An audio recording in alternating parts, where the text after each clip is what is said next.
There's no meninges on this model at all. No, I'm not. I'm just looking at And my list then here. we'll Yeah, start with get on in neurocortex there. and go down the list. Alright, so you got a developed brain, the 5 encephalons, the telencephalon, the superior part of the brain. You see all the bumps and grooves.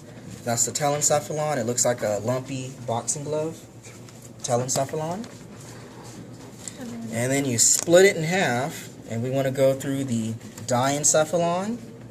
So you're looking at this area here is the diencephalon. Even this bulb is diencephalon. Mesencephalon is this narrow portion right here. The narrow portion here, the mesencephalon, the midbrain. And then you see it's large again. These two areas. These two areas make the metencephalon. And then the narrow portion here, this is the myelencephalon. So telencephalon, diencephalon, mesencephalon, metencephalon, myelencephalon. How far down does the mesencephalon go? All the way It's just between? from here to here, mesencephalon. So in fact, if you made a little sketch of the diencephalon, and it makes more sense to make it this way on your paper. The diencephalon kind of has this shape right in here, right? This area. And then the mesencephalon is where it's narrow. And then the metencephalon is where it's large again. And then this portion that's narrow is the myelencephalon. So this part in between also includes in the... This is actually myelencephalon as well. This part right here. This little narrow is also myelin? This space and this portion, myelencephalon. And you have to skip over for metencephalon. Got it. So if this is the diencephalon in the narrow portion, mesencephalon, it's large again, metencephalon, myelencephalon, That little space. a little space, di, mes, met, my, lencephalon. And roughly that sketch looks like the shape of some sea creature. Do you see that here? It looks like a seahorse. The head of the seahorse is the diencephalon. The neck of the seahorse is mesencephalon. The body of the, what gender is that?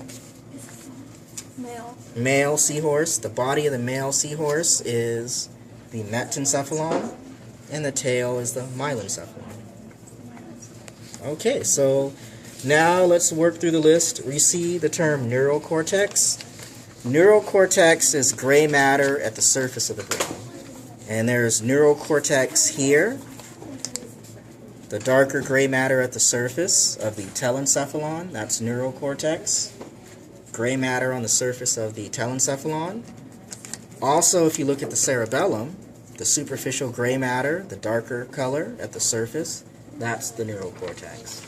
It applies to both areas. Okay? That's the neural cortex. So let's go through the list for telencephalon. So telencephalon, the superior part, the lumpy boxing glove appearance, and just going down the list. Cerebrum. Telencephalon and cerebrum are equivalent terms, meaning the same thing. You could use those. Cerebral hemisphere. Hemispheres, well, you got a left and right hemisphere, the two halves of the telencephalon. Frontal lobe. The lobes, just like the bones that protect them, right? This is anterior. So frontal lobe, parietal lobe, occipital lobe, lateral, the temporal lobes. And we need the insula. Insular lobe. Insula or insular lobe. It's deeper in, but you still has that lumpy appearance. Insula is that internal portion. So it's deeper in, the insular lobe, or simply insula. Cerebral cortex. Cerebral cortex, well, we said earlier, this is the neural cortex. The word neural cortex applies to both, but specifically just on the telencephalon, the superficial gray matter is called the cerebral cortex because it's on the cerebrum. Cerebral cortex. Okay? Fissures. Fissures. So fissures are, just like the spinal cord has an anterior median fissure, that wider gap. Well, the brain has these wide gaps here, these fissures.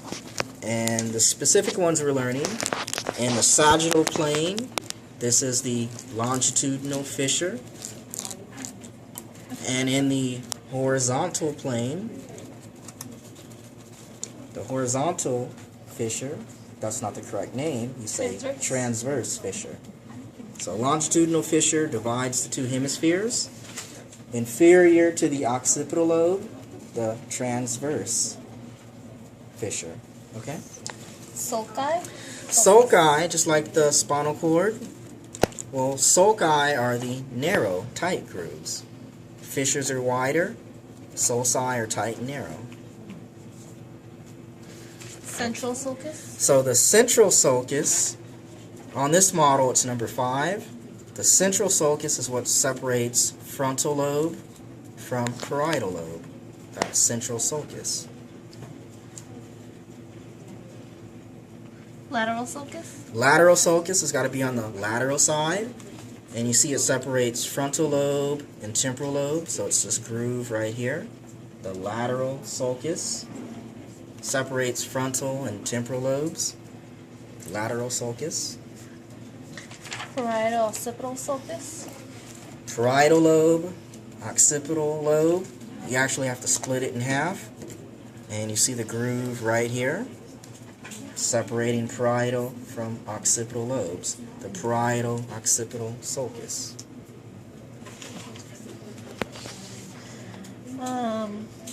Gyri? Gyri are the bulges between the sulci. And keep in mind with the I, that's the plural, right? One sulcus, many sulci, one gyrus, multiple gyri. Precentral gyrus. Precentral gyrus is anterior to the central sulcus. So the gyrus directly anterior to the central sulcus, this number 6, that is the precentral gyrus. Precentral gyrus is part of the frontal lobe. Then we go posterior to the central sulcus, and directly posterior to the central sulcus, the next term. Postcentral gyrus. Postcentral gyrus is number 7. You're now in the parietal lobe. Corpus callosum. Corpus callosum. It's a major connection between the two hemispheres. We have to split it in half, and it's definitely this white matter. It's white matter, so we know what white matter is. So this corpus callosum. Septum pellucidum. Septum pellucidum, we just have to go slightly inferior. It's at number 11, septum pellucidum.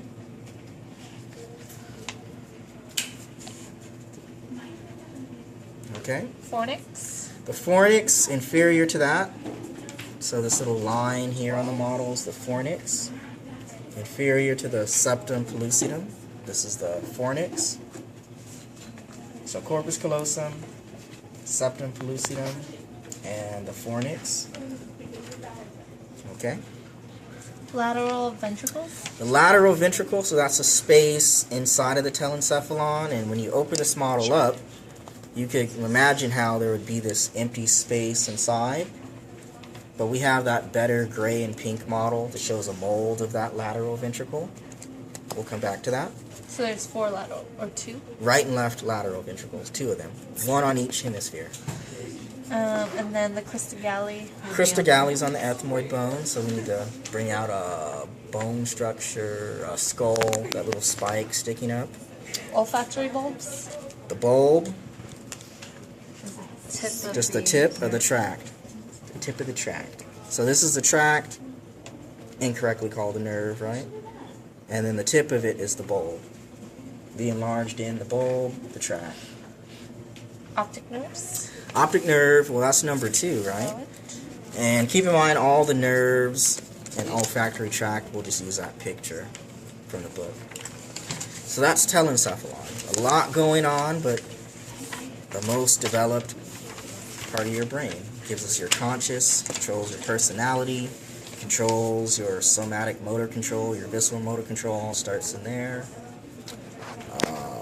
And we'll talk about functions of the brain. Okay? We're going to go into diencephalon. Alright, diencephalon is the next part. Ready to go? You got a bunch of Really? Okay, all right. So diencephalon, we're at the head of the seahorse, right? The head of the seahorse shape is the diencephalon. And the pineal gland is the posterior portion of the diencephalon. That number 23 is the pineal gland. Source of melatonin. We'll talk about that. Pineal gland. The thalamus, okay, you see this little dot right here, this white dot? The thalamus is now around that white dot. So this area here is the thalamus. And the next term you see, intermediate mass, that's specifically just the white dot. It's a part of the thalamus. So the interthalamic adhesion? It's the same thing. Oh, I said it a different name. Yeah. Interthalamic adhesion, I said the word intermediate mass. They're equivalent terms. Hypothalamus? Hypo has got to be below, right? So if we're here for the thalamus, interthalamic adhesion, aka intermediate mass, hypothalamus is inferior. So where this number 21 is at is hypothalamus. Your emotional center is located in the hypothalamus. Controls your endocrine Just system. that little area? That would be. That little tiny area, so important. Infundibulum? Is the little white stem. It's the infundibulum. Just that tiny little stem, infundibulum. Anytime you dissect a brain, that's always destroyed. And hanging off the infundibulum, Pituitary gland? also known as the hypophysis. Yeah, the bulb at the end, pituitary gland, releasing so many different hormones right from this area. Mammillary body. Mammillary body, so they're in a pair, just to put it together. So it's these two little bumps right here. So they're in a pair, the mammillary bodies. And when you split it in half, you see that little bump right there. The inferior side of the diencephalon, a mammillary body, just one single mammillary body. Mammillary body. Mesencephalon? All right, mesencephalon, that's the neck of the seahorse, this narrow region right here. So this secondary brain vesicle, this encephalon, this developmental region, that's all the mesencephalon. The midbrain. Okay, so where are we at? Cerebral peduncles? Cerebral peduncles. Like ped, P-E-D, meaning feet. Uncles? Feet. Uh-huh.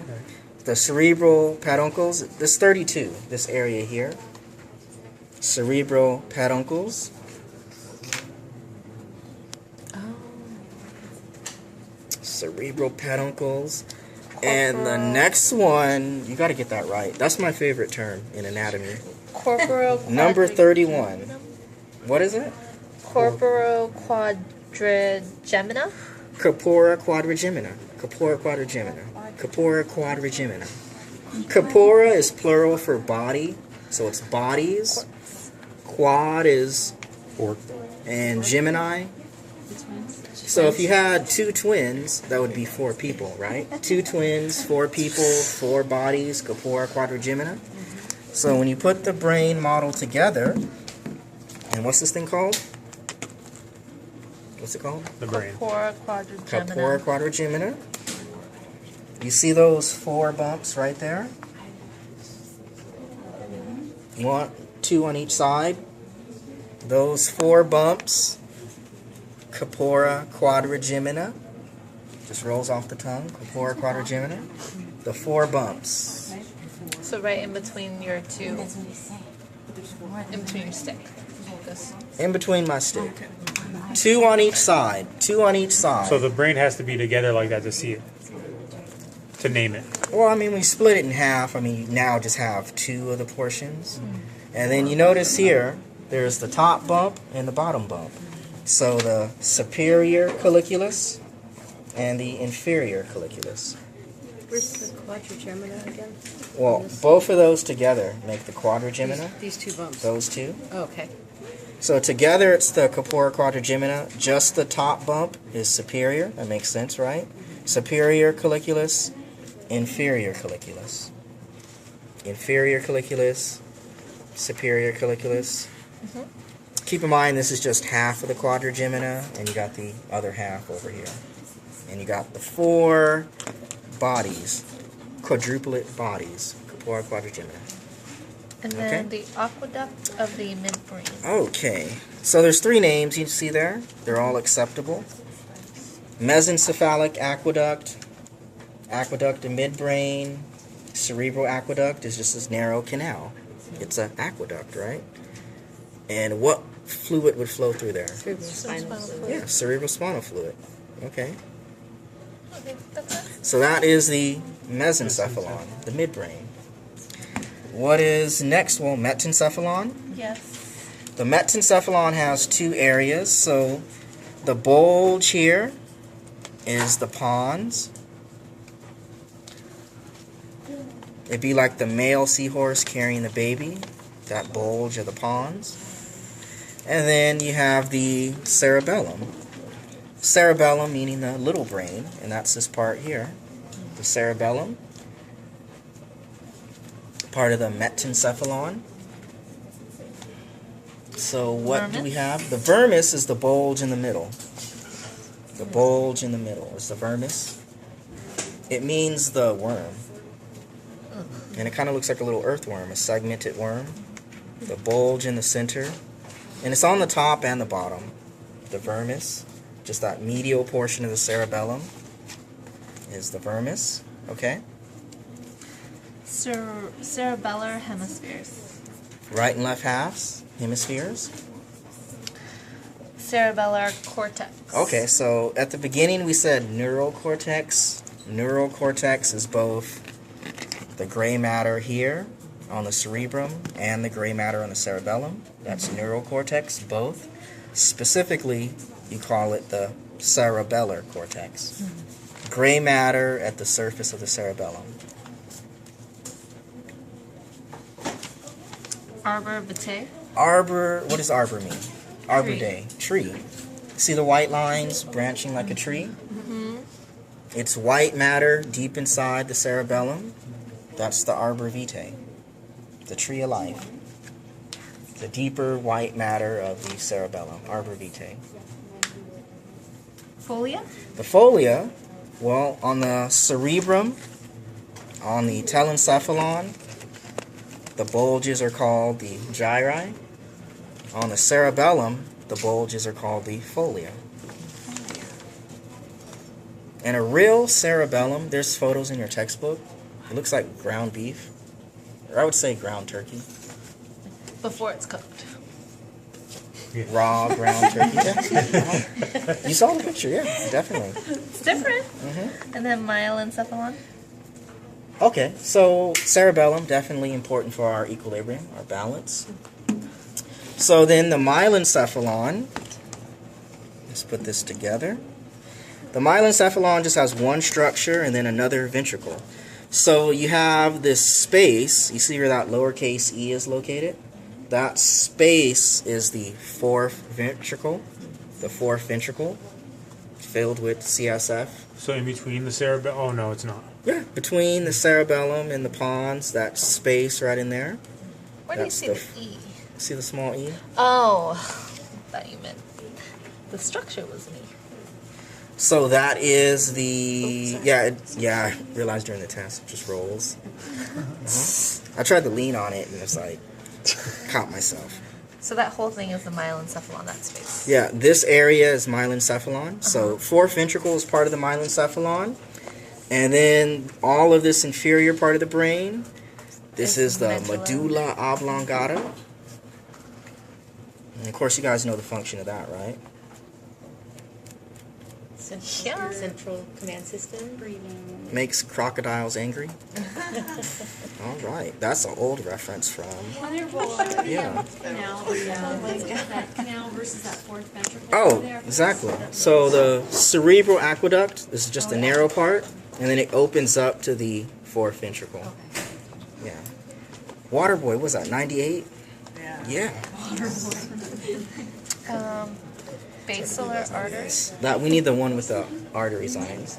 Got it. There's the extra credit question. So let's get the ventricle model. Where's that gray and pink model? We'll grab that and we'll What take a was look that? at it. The fourth ventricle was inferior to the cerebral Aqueduct. aqueduct. Cerebral aqueduct leads right Right. to the fourth ventricle. So the gray and pink model, is that somewhere? We can study that There as well. you go. Yeah, let's bring that over. From this list? Or just the last? We could do it from the list. We just kind of skipped around. Oh, no. And then these bumps all around are just gyri, All the bulges, gyri. bulges. So on this model, I mean, it's kind of mixed in here, or there's specifically just this list somewhere where it's 22. And you have the list. We'll go through it right here. So just start at choroid plexus. We'll go through. So again, this model is a cast, a mold of the shape, the space that's in your brain. So if it's gray here, it represents hollow space in your brain. It represents CSF. So where does it start? Choroid plexuses. So you notice for each ventricle, there's a pink color at the edge of every ventricle. All the pink, those are all the different choroid plexus regions. The capillaries surrounded by the ependymal cells. The areas where we produce cerebrospinal fluid. And then it flows into the ventricles. It flows into the cavities. Okay? Lateral ventricles. Lateral ventricles. So we got the two sides. It's the big curved portion. So a right lateral ventricle and a left lateral ventricle. So this is the anterior and posterior. Anterior, posterior. Third ventricle. The third ventricle, you see how there's this hole in the model? The gray tissue around that, this is the third ventricle. So why is there this hole in the model here? There's a bone there. There's no bone. There's Just kidding. that little, see that little bump right there in the thalamus? In 70% of people who've had their brain scanned, you got the right side of your thalamus, the left side of your thalamus. The interthalamic adhesion is a connection between the two. So if you make a mold of this shape, you end up with a hole. Are there disadvantages for the 30%? They don't have that connection between the two sides, so they lack that. But you don't know that until you're dead and you get a brain scan. They don't act differently. That would explain a lot. So we don't know. We don't know. Okay? That's the thing, we don't know. Aqueduct of midbrain. The aqueduct in the midbrain is just the narrow connection here. And you see this narrow portion? It would fit right into that cerebral aqueduct space, right? Cerebral aqueduct. And Is you this the see whole thing or just that this top? skinny part right here?